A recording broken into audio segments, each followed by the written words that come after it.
양쌤과 함께하는 거꾸로 수업 16번째 영상 시작할게요. 오늘은 1920년대 국외 민족운동에 대해서 살펴볼 건데요. 이 시기 민족운동의 특징은 본격적인 무장 독립전쟁이 시작된 거라고 볼 수 있습니다.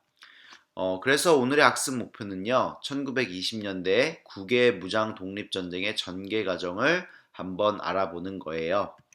목차를 보시면요. 봉오동 전투와 청산리 전투를 시작으로 해서 간도참변, 그리고 대한독립군단 조직, 자유시참변, 그리고 삼부 통합운동에 대해서 순서대로 살펴볼 거고요. 그리고 1920년대에 의열투쟁을 했던 바로 의열단이라고 하는 독립운동단체에 대해서도 알아볼 겁니다. 그럼 첫 번째로 봉오동 전투와 청산리 전투에 대해서 알아볼게요. 봉오동 전투와 청산리 전투는 모두 간도 지역, 그 중에서도 두만강 위쪽에 있었던 간도 북간도 지역에서 발생한 전투인데요. 봉오동 전투를 이끈 거는 홍범도 장군의 대한독립군단, 그리고 청산리 전투를 이끈 건 김자진 장군의 북로군정서 군이었습니다. 둘 다 일본군을 크게 격퇴해서 일본에게 독립군에 대한 경각심을 불러일으켰던 전투인데요. 특히나 김좌진 장군이 이끌었던 청산리 전투는 우리 독립전쟁 역사에 있어서 가장 큰 전적을 거두었던 그러한 역사적인 승리였습니다. 이 두 가지 전투에 대해서는 저희가 수업 시간에 영상을 보면서 좀 더 자세하게 알아보도록 할게요. 봉오동 전투와 청산리 전투에서 우리 독립군이 일본군에게 큰 승리를 거두자 일본군이 복수를 하게 되는데요. 그것이 바로 간도 참변입니다. 이 간도 참변이라고 하는 사건은요, 군인들에게 대한 복수가 아니라 바로 무고한 양민에 대한 복수였는데요.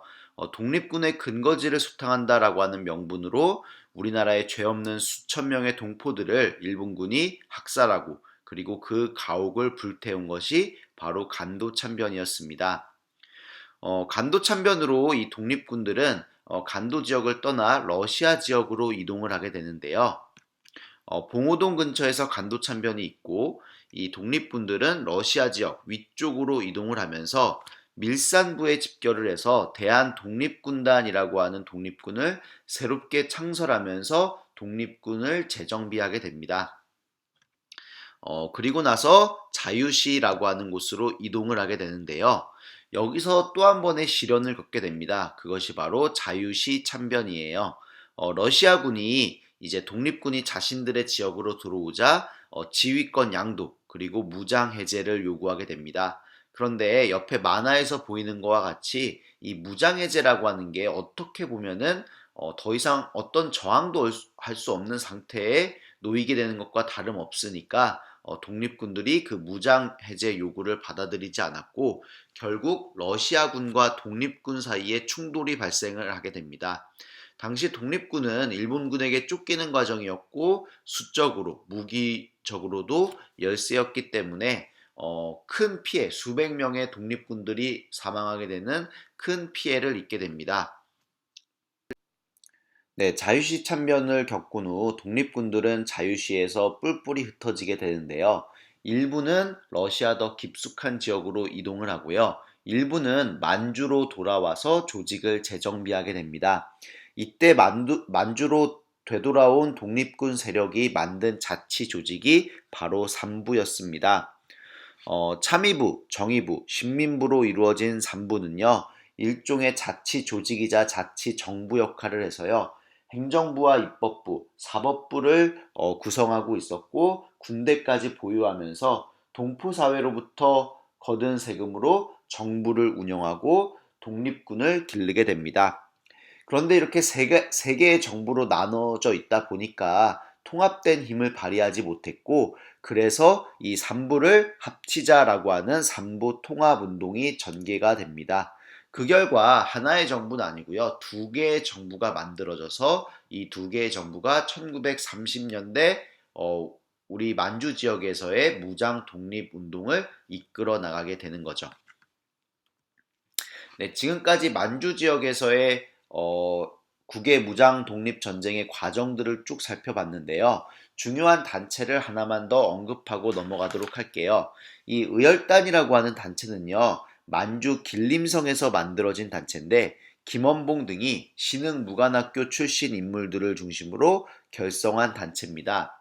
의열단의 특징은요, 대규모, 그리고 집단적인 무장 투쟁이 아니라 개인적인 무장 투쟁 활동이었다라는 거에 있는데요. 주로 매국노를 암살한다거나 혹은 일제의 식민 통치 기간을 파괴하는 그런 활동들을 주로 하게 되었습니다. 그래서 주요 내용들을 보면요. 김익상이라고 하는 독립운동가는 조선 총독부에 폭탄을 투척을 했고요. 김상욱은 독립군들을 고문하고 억압하던 기간인 종로경찰서에 폭탄을 투척합니다. 그리고 나석주는 경제적으로 우리나라를 침탈한 식산은행에다가 폭탄을 투척하면서 의열단 활동을 하게 되는 거죠. 그래서 지금까지 국외 민족 독립운동 하나의 단체와 그리고 5개의 큰 사건들을 토대로 국외 독립운동 전개 과정을 쭉 살펴봤는데요. 특히나 이 전개 과정, 그 순서들을 기억해 두도록 하세요. 오늘의 핵심 질문입니다. 사실 독립군은 일제에 비해서 병력이나 무기 면에서 열세였는데요. 이러한 독립군이 적은 병력으로 열세인 무기로 청산리 대첩 등에서 큰 승리를 거둘 수 있었던 이유는 무엇이었을지 한번 생각해서 댓글로 남겨주세요. 그리고 이거에 대한 답은 우리가 수업 시간에 한번 해결해 보도록 하겠습니다. 다음 차시 예고입니다. 마지막 영상이 될 텐데요. 바로 1930, 40년대 국외 민족운동에 대해서 살펴볼게요. 네, 이상 수고하셨습니다.